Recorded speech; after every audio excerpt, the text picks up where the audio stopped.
Hello everyone, welcome to Hindi अध्ययन with Priyanka channel. चलिए, आप लोग कैसे हैं? उम्मीद करते हैं सब ठीक होंगे और अपने अपने तैयारी में सब लगे होंगे। यूजीसी नेट का फॉर्म भराने लगा है, सब लोग भर लीजिए और अपने अपने तैयारी में लगे रहिए। चलिए, आज का टॉपिक है कहानी। कहानी पढ़ेंगे हम लोग और परिंदे कहानी। कौन कहानी पढ़ेंगे? तो परिंदे कहानी पढ़ेंगे। ठीक है। परिंदे कौन लिखे? तो निर्मल वर्मा। कब लिखा गया? 1960 में। किसका है? तो निर्मल वर्मा का। निर्मल वर्मा का एक माया दर्पण कहानी है, उसमें ये फिल्म बना है और उसके लिए इसे पुरस्कारित भी किया गया है। चलिए देखते हैं, पहले लेखक परिचय हम लोग देख लेते हैं। निर्मल वर्मा के बारे में थोड़ा जान लेंगे। निर्मल वर्मा का जन्म 3 अप्रैल 1929 को शिमला में हुआ। कहाँ हुआ? शिमला में हुआ। कब हुआ? 1929 को हुआ था। परिंदे से प्रसिद्ध पाने वाले निर्मल वर्मा की कहानियां अभिव्यक्ति और शिल्प की दृष्टि से बेजोड़ समझी जाती है। ब्रिटिश भारत सरकार के रक्षा विभाग में एक उच्च पदाधिकारी श्री नंद कुमार वर्मा के घर जन्म लेने वाले 8 भाई बहनों में से 5वें निर्मल वर्मा की संवेदनात्मक बनावट पर हिमाचल की पहाड़ी छायाएं दूर तक पहचानी जा सकती है। यानी कि निर्मल वर्मा कितने भाई बहन थे? तो 8 भाई बहन थे और ये श्री नंद कुमार वर्मा के घर में जन्म हुआ था इसका। यानी पापा का नाम श्री नंद कुमार वर्मा था। उन्होंने कम लिखा है, परंतु जितना लिखा है उतने से ही बहुत ख्याति पाने में सफल हुए हैं। उन्होंने कहानी की प्रचलित कला में 2 संशोधन किया है। प्रत्यक्ष अर्थात को भेद कर उसके भीतर पहुंचने का भी प्रयत्न किया है। हिंदी के महान साहित्यकारों में से अय्ये और निर्मल वर्मा जैसे कुछ ही साहित्यकार ऐसे रहे हैं जिन्होंने अपने प्रत्यक्ष अनुभवों के आधार पर भारतीय और पश्चिम की संस्कृतियों के अंतर्द्वंद पर गहनता एवं व्यापकता से विचार किया है। ठीक है। अय्ये और निर्मल वर्मा जैसे कवि ऐसे कवि दोनों जो भारतीय और पश्चिमी की संस्कृति के अंतर्द्वंद पर गहनता और व्यापकता से विचार किया है। दिल्ली के सेंट स्टीफेंस कॉलेज के से इतिहास एमए में करने के बाद उन्होंने कुछ दिन तक अध्यापन किया। 1959 से 1972 के बीच उन्हें यूरोप प्रवास का अवसर मिला। वह प्राग विश्वविद्यालय के प्राच्य विधा संसाधन में 7 साल तक रहे।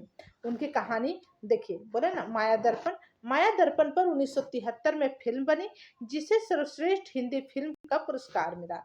निर्मल वर्मा का निधन 22 अक्टूबर 1905 को हो जाता है। यानी कि 1929 को जन्म होता है और 2005 को इसका मृत्यु हो जाता है। कहाँ होता है? दिल्ली में। जन्म कब हुआ? कहाँ हुआ? शिमला में इसका जन्म हुआ और मृत्यु दिल्ली में हुआ। अब कुछ इंपॉर्टेंट कृतियां देख लेते हैं। उपन्यास वे दिन 1964, लाल टीन की छत 1974, एक चित्रा सुख 1979, रात का रिपोर्टर 1979, अंतिम अरण्य 2000, कहानी संग्रह परिंदे 1959, जलती झाड़ी 1965, पिछली गर्मियों में 1968, बीच बहस में 1973, मेरी प्रिय कहानियां 1973, प्रतिनिधि कहानियां 1988, कव्य और काला पानी 1983, सूखा और अन्य कहानियां 1995, संपूर्ण कहानियां 2005।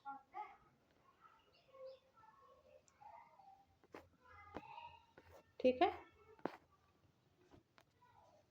आत्रा संस्मरण व डायरी चीणों पर चांदनी इंपॉर्टेंट है 1963, हर बारिश में 1970, धुंध से उठती धुन 1977, निबंध शब्द और स्मृति 1976, कला और जोखिम 1981।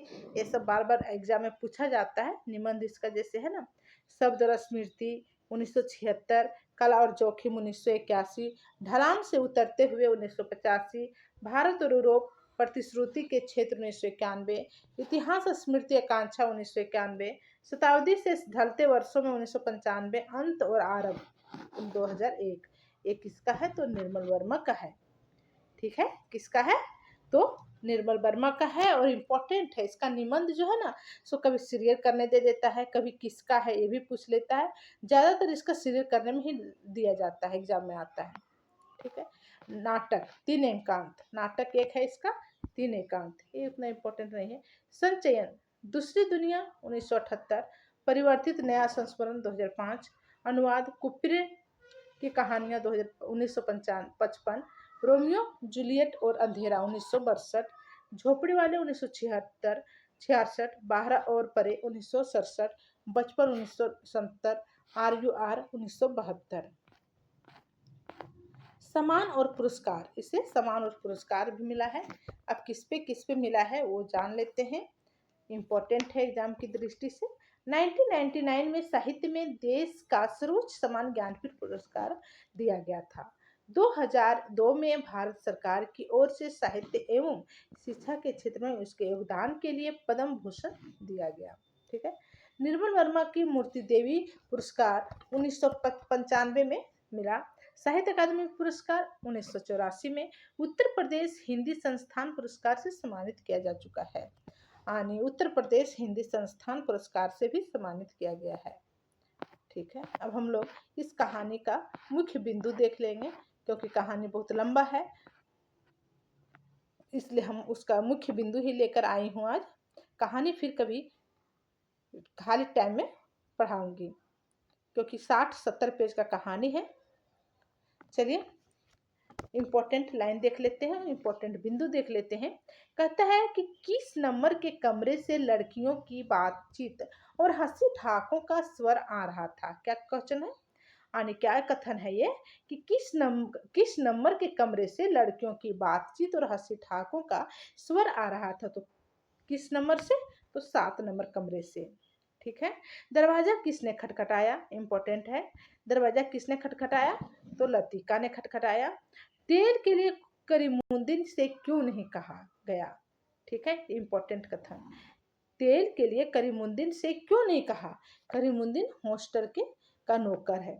ठीक है, गाने का प्रोग्राम किसका था? गाने का प्रोग्राम किसका था? तो किसका था? हेमंती का। गाने का प्रोग्राम किसका था? तो हेमंती का था। अभी कुछ पक्का नहीं है, आई लव द अभी कुछ पक्का नहीं है, I love the snowfall. Latika ने, किसने बोली है? लतिका ने। तुमसे कुछ काम है, अपने ब्लॉक में जाने से पहले मुझसे मिल लेना। बेल गुड नाइट, लतिका ने जूली से कहा। इंपॉर्टेंट लाइन, तुमसे कुछ काम है, अपने ब्लॉक में जाने से पहले मुझसे मिल लेना। Well good night. कौन बोल रही है? लतिका ने जूली से बोल रही है। आज इस वक्त ऊपर कैसे आना हुआ मिस्टर हावर्ट? तो हुबर्ट। तो लतिका ने कहा, किसको कहा? हावर्ट से कहा कि आज इस वक्त ऊपर कैसे आने को हुआ। ठीक है, हुबर्ट ने मुस्कुराकर अपनी छड़ी डॉक्टर के कंधों से छुआ दी। इसने पूछो यही मुझे जबरदस्ती घसीट लाए हैं। क्या बोल रहा है कि हुबर्ट ने मुस्कुराकर अपनी छड़ी डॉक्टर के कंधों से छुआ दी। इनसे पूछो यही मुझे जबरदस्ती घसीट लाए हैं।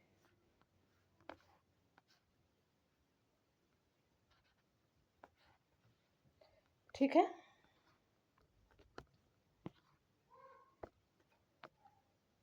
नेक्स्ट लाइन है कि डॉक्टर मुखर्जी का कमरा ब्लॉक के दूसरे सिरे पर छत से जुड़ा हुआ था। वह आधे बर्मी थे। डॉक्टर मुखर्जी के बारे में बोला जा रहा है कि डॉक्टर मुखर्जी का कमरा जो था वो ब्लॉक के दूसरे सिरे पर छत से जुड़ा हुआ था। वह आधे बर्मी थे। मरने से पहले मैं एक बार बर्मा जरूर जाऊंगा, डॉक्टर अक्सर कहा करते थे। सिगार कौन पी रहा था? तो डॉक्टर पी रहा था।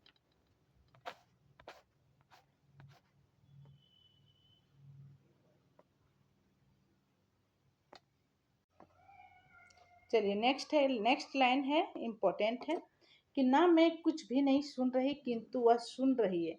वह नहीं जो गिरीश का को कह रहा है, बल्कि जो नहीं कहा जा रहा है, जो उसके बाद कभी नहीं कहा गया। मिस यूड कुर्सी पर बैठे बैठे सो रही है। डॉक्टर ओठों में ही फुसफुसाया। यह डॉक्टर को पुराना मजाक था कि मिस यूड प्रार्थना करने के बहाने आंखें मूंदे हुए नींद की झपकियां लेती है। कैसा कथन है कि कह रहा है कि मिस यूर जो है सो कुर्सी पे झपकी लेता है। ठीक है, कह देता है कि मैं प्रार्थना कर रहा हूँ और आंखें बंद करके वो झपकी लेता है। नेक्स्ट, दोपहर का लंच होटल किचन से ही ले जाना होगा। दोपहर का लंच होटल किचन से ही ले जाना होगा। केवल शाम की चाय मिडोज में बनेगी। ठीक है, मैं फिलहाल स्कूल के नियमों की बात नहीं कर रहा। मिस लतिका डॉक्टर के संग यहाँ अकेले ही रह जाएंगी। और सच पूछिए मिस यू, डॉक्टर के बारे में मेरी राय कुछ बहुत अच्छी नहीं है। फादर एलमंड, मिस लतिका बच्ची थोड़ी ही है। अब कौन कह रहा है कि मिस लतिका बच्ची थोड़ी ही है? मिस यूड ने फादर एडमंड से कह रहा है। ठीक है, वह बेचारा तो अब नहीं रहा। मैं उसे जानती थी फादर, ईश्वर उसके आत्मा को शांति दे। मिस वुड ने गिरीश के बारे में बोल रही है। मिस यूड ने गिरीश के बारे में क्या बोल रही है कि वह बेचारा तो अब नहीं रहा। मैं उसे जानती थी फादर, ईश्वर उसकी आत्मा को शांति दे। आप बहुत तेज चलती है मिस लतिका, हुबर्ट बोलता है। लतिका से बोलता है, आप बहुत तेज चलती है मिस लतिका।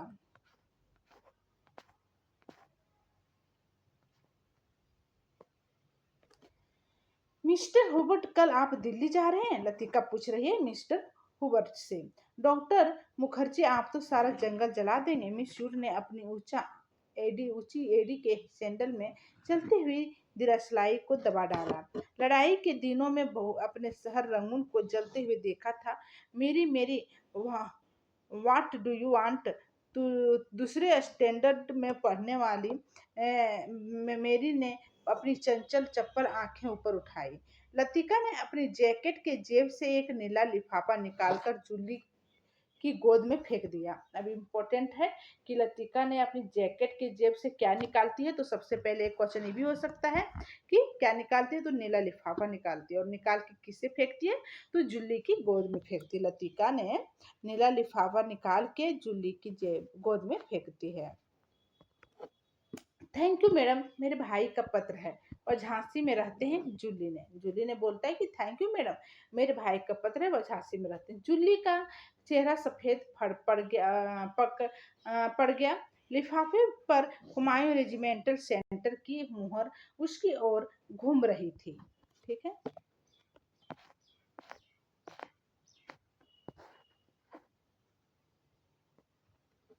देवदार पर खुदे हुए अर्ध में मिटे नाम लतिका की ओर निस्तब्ध निहिर भाव से निहार रहे थे। दोपहर भर सोच रहा, मिस यूड के संग मेरा मतलब है। मिस यूड पास बैठी थी। डॉक्टर मुखर्जी ने पंछियों का एक बेड़ा धूमिल आकाश में त्रिकोण बनाता हुआ पहाड़ों के पीछे से उनकी ओर जा रहा था। लतिका को याद आया, हर साल सर्दी की छुट्टियों से पहले परिंदे मैदानों की ओर उड़ते हैं। कुछ दिनों के लिए बीच के इस पहाड़ी स्टेशन पर बेचारा बसेरा करते हैं, प्रतीक्षा करते हैं बर्फ के दिनों की, जब वे नीचे अजनबी अनजाने देशों में उड़ जाएंगे। मिस लतिका, जरा अपना लैंप ले आइए। मिस लतिका, जरा अपना लैंप ले आइए। कॉरिडोर के जीने से डॉक्टर मुखर्जी की आवाज आई थी। ठीक है, कहाँ से आवाज आई थी? कॉरिडोर के जीने से डॉक्टर मुखर्जी की आवाज आई थी। In a back lane of the city there is a girl who loves me, हॉवर्ड हिचकिया से के बीच गुनगुनाया। ठीक है,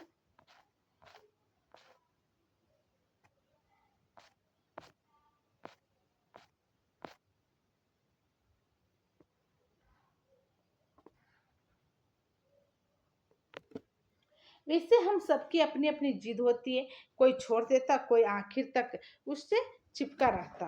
बर्मा से आते हुए जब मेरी पत्नी की मृत्यु हुई थी, मुझे अपनी जिंदगी बेकार सी लगी थी। बर्मा से आते हुए जब मेरी पत्नी की मृत्यु हुई थी, कहाँ से आते हुए? बर्मा से आते हुए। आज इस बात को अरसा गुजर गया और जैसा आप देखती हैं मैं जी रहा हूँ। उम्मीद है कि काफी अरसा और जीऊंगा। बर्मा। ठीक है। डॉक्टर कुछ होने के बावजूद वह क्या चीज है जो हमें चलाए चलती है। हम रुकते हैं तो भी अपने रेले में वह हमें घसीट ले जाती। लतिका लतिका ने अपने जेब से वही नीला लिफाफा निकाला और धीरे से जूली के तकिए केनी में दबाकर रख दिया। ठीक है, परिंदे कहानी का ये इम्पोर्टेंट लाइन था। ठीक है, अब यही वीडियो हम लोग का क्लास का अंतिम है। फिर नेक्स्ट क्लास में मिलते हैं, तब तक के लिए धन्यवाद।